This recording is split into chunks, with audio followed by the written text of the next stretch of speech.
नमस्ते। आजको भिडियोमा तपाईहरुलाई स्वागत छ। आजको भिडियोमा चाहिँ म तपाईहरुलाई के सिकाउन गइरहेको छु भन्दा हाम्रो एपमा चाहिँ फ्लटर टोस्ट कसरी राख्न सकिन्छ भनेर आजको ट्युटोरियलमा तपाईहरुलाई सिकाउन गइरहेको छु।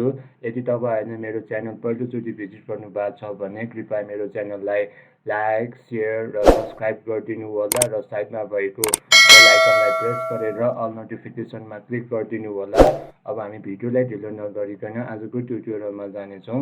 आजको ट्युटोरियलमा चाहिँ म तपाईहरुलाई फ्लटर टोस्ट भनेको के हो र यो हामीले मोबाइल एप्लिकेसनमा कसरी देखाउन सकिन्छ भनेर म आजको ट्युटोरियलमा तपाईहरुलाई सिकाउन गइरहेको छु।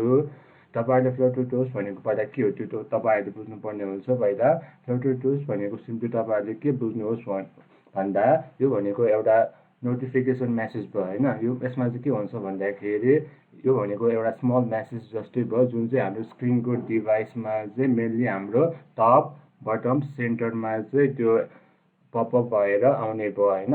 अब बेसिकली यसमा चाहिँ के हुन्छ भन्दाखेरि एउटा टाइम भनेर सेटअप गरिएको हुन्छ हैन। त्यो टाइममा चाहिँ सकेपछि चाहिँ त्यो मेसेज चाहिँ डिसएपियर भएर जाने भयो हैन। अहिले फ्लटर टोस्ट चाहिँ हैन डेभलपरहरूले चाहिँ किन युज गरेको भन्दाखेरि अब युजरहरूले चाहिँ अब फिडब्याक दिएको हुन्छ नि त हाम्रो एप्लिकेसनमा त्यो हेर्नुको लागि चाहिँ डेभलपरहरूले चाहिँ फ्लटर टोस्ट युज गरेको हो।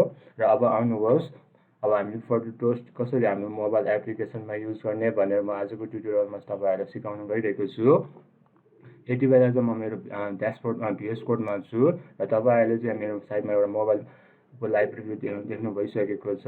म तपाईहरुलाई एउटा सानो फ्लटर टोस्टको एउटा सानो एउटा डेमो तपाईहरुलाई देखाउन गइरहेको छु। र जब म यो बटन प्रेस गर्छु नि सबमिट बटन यहाँ तल एउटा मेसेज भनेर डिस्प्ले भएर आएको हुन्छ। त्यसलाई नै हामीले फ्लटर टोस्ट भन्न सकिन्छ। यसमा चाहिँ एउटा सर्टेन टाइम दिएको हुन्छ।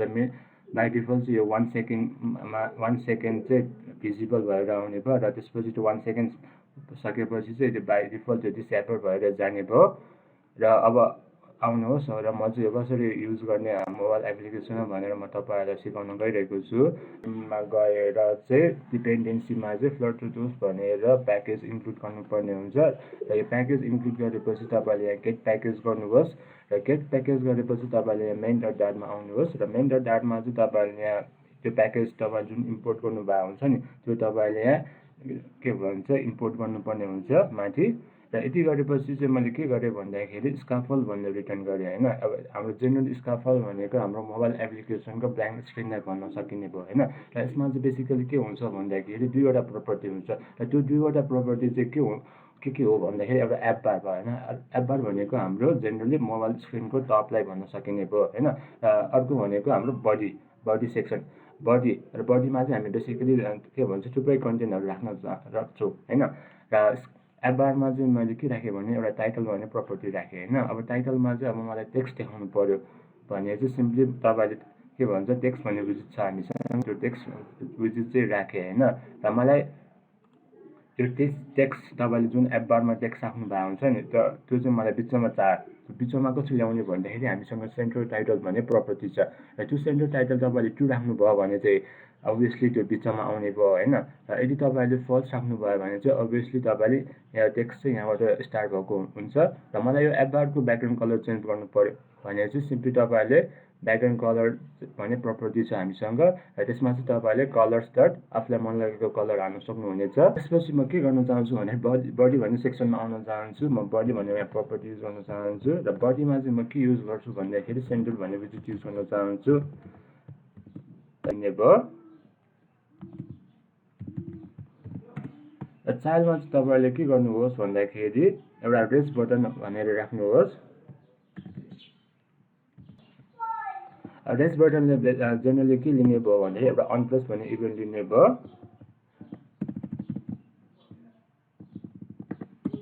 र म यहाँ के राख्छु भने एउटा चाइल्ड भन्ने प्रपर्टी राख्न चाहन्छु र चाइल्डमा चाहिँ म एउटा टेक्स्ट भन्ने विजिट देखाउन चाहन्छु तपाईहरुलाई आज। यसमा चाहिँ म सबमिट भन्ने एउटा टेक्स्ट राख्न चाहन्छु र मलाई यो टेक्स्टलाई चाहिँ कस्टमाइज गर्नु पर्यो भने चाहिँ हामीसँग स्टाइल भन्ने प्रपर्टी छ। र स्टाइलमा चाहिँ तपाईहरुले टेक्स्ट स्टाइल भनेर युज गर्नुहोस् र टेक्स्ट स्टाइलमा चाहिँ तपाईहरुले पहिला कलर्स चाहिँ युज गर्नुहोस्। कलर्स भन्ने प्रपर्टिज म चाहिँ यसमा व्हाइट दिन चाहन्छु र त्यसपछि यसको फन्ट साइज दिउँ न। फन्ट साइज चाहिँ म कति दिन्छु भन्दाखेरि 20 दिन चाहन्छु र यसको फन्ट विड्थ चाहिँ म बोल्ड गर्न चाहन्छु त्यो टेक्स्टलाई चाहिँ। र त्यसपछि म के गर्छु भन्दाखेरि अब अनप्रेसमा त अब म ट्याप गरेपछि त अब त्यो सर्टेन मेसेज डिस्प्ले गराउनु पर्यो नि त। अब त्यो म कसरी गर्छु भन्दाखेरि त्यसको लागि म एउटा माथि एउटा फङ्सन बनाउन चाहन्छु, void show toast भनेर। यो तपाईँले फङ्सनको नाम यही हाल्नुपर्ने हुन्छ, अर्को राख्नु पाउँदैन तपाईँले।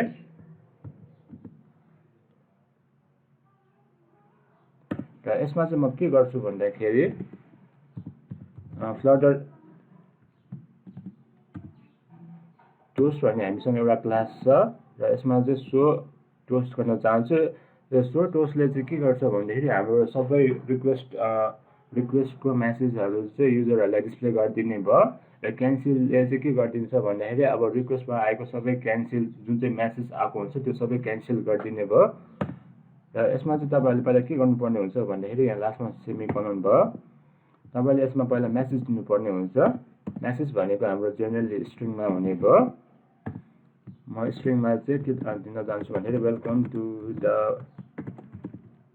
प्रोग्रामिङ स्टुडेन्ट भनेर दिन चाहन्छु।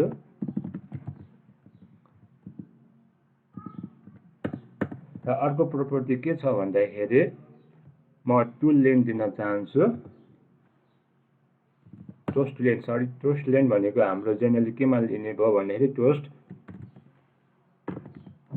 डट सर्ट राख्न चाहन्छु।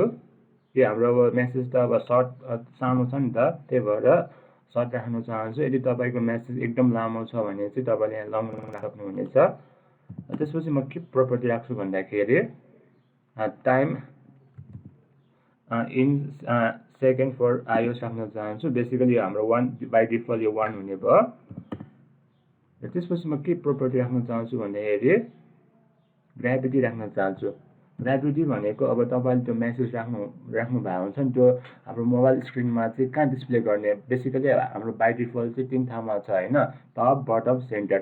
अब हाम्रो धेरै जसो चाहिँ अब टोस्ट चाहिँ बटममा राखेको हुनाले म चाहिँ के गर्छु भन्दाखेरि बटममै राख्न चाहन्छु। बटममा राख्यो भने चाहिँ एकदम इफेक्टिभ देख्छ, त्यही भएर। त्यसपछि म ब्याकग्राउन्ड कलर चाहिँ राख्न चाहन्छु, कलर्स डट रेड राख्न चाहन्छु। र त्यसपछि मलाई टेक्स्ट कलर राख्न चाहन्छु। टेक्स्ट कलर चाहिँ म कलर्स डट यसले युज गर्न चाहन्छु। र यति गरेपछि चाहिँ मैले अनप्रेसमा चाहिँ तपाईँले के राख्नुपर्ने हुन्छ भन्दाखेरि यो तपाईँले माथि फङ्सन बनाउनु भएको हुन्छ नि, यो कपी गर्नुपर्ने हुन्छ, यो यहाँ राख्नुपर्ने हुन्छ। र यति गरेपछि तपाईँले चाहिँ हट रिलोड गर्नुहोस्।